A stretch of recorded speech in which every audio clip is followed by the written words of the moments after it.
What's up, everyone? Tommy back again now that the 2022 Rogue Invitational has come to a close. There was a ton of action this Sunday, and it was marked by some champions being crowned, some exciting races to the finish, and a handful of world records. So let's dive into the biggest moments from Sunday. And we're going to start with the strongman. The strongman competition itself wrapped up on Saturday, but it was replaced by the Rogue Record Breakers competition. 3 events in total: the weight over the bar toss, the Denny Stone hold, and Thor's hammer deadlift. Fans hoping to watch world records certainly got their money's worth. 4 world records set in total throughout the day, and it all started today in the weight over the bar toss. The record of 20 feet 2 inches was set by Hafthor Bjornsson over 3 years ago, and Hafthor stepped out onto the Dell Diamond today sporting a kilt given to him by the late great Terry Todd, a strength sports legend and creator of the Arnold Strongman Classic. Thor honored Todd in a big way, breaking his own record with a clearing toss of 20 feet 3 inches to get the party started. Next up in the Denny Stones hold, Kevin Ferris was first up, and he breaks Mark Felix's record by 5 seconds with a 37-second hold of the 700-plus pound stones. But if one record's great, 2 is better, right? At least Mitchell Hooper thinks so. Hooper follows Ferris with a record of his own, standing tall for 39.85 seconds for the new mark. Ferris would not be denied a record, though, because in the Thor's hammer deadlift, he would break Martins Lichty's record last year of 300 pounds, hoisting a 325-pound hammer like a strongman Captain America, proving himself worthy. I know that's not a singular moment, but with 4 world records going down today, you gotta include them all. Over on the individual women's side of the house, once the finale was announced, it's pretty safe to say that Laura Horvath had the overall title locked up.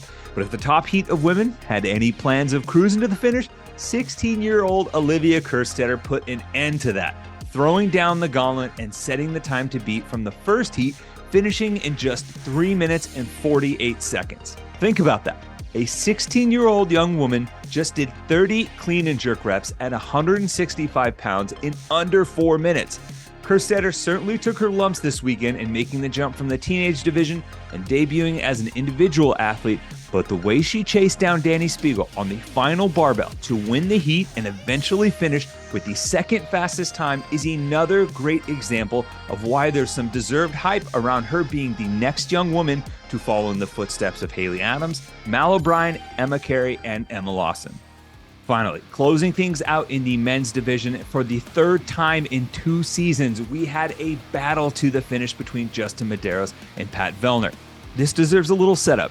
In the second to last event, Pat Vellner narrowly beats out Cole Sager for the win to pick up 30 points on Medeiros and enter the finale just 5 points back of the overall lead. In the heavy grace finale, Medeiros and Vellner are in lockstep through the first 10 reps.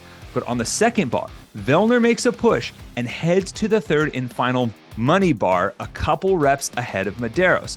With just a handful of reps left, Vellner is in the driver's seat, and if he holds his position, he'll overtake Medeiros for the overall win. But that's when disaster strikes. Vellner fails a rep, opening the door for Justin to pull even. Then a few moments later, another failed rep, and Medeiros passes him and beats him to the finish to secure a second straight Rogue Invitational title. Vellner's slip at the finish also cost him the podium too, as Chandler Smith and Jeff Adler overtook him in the final event for 2nd and 3rd overall, respectively. Man, another tough break for Pat Vellner. He was so close, but the drama made an exciting finish and a great way to close out a weekend of competition at the Rogue Invitational. If you guys haven't already, you can get caught up on all the live stream action. It's up for free over on the Rogue YouTube channel. And once Sean gets back from Austin, we'll have a full recap podcast episode from this weekend's competition as well.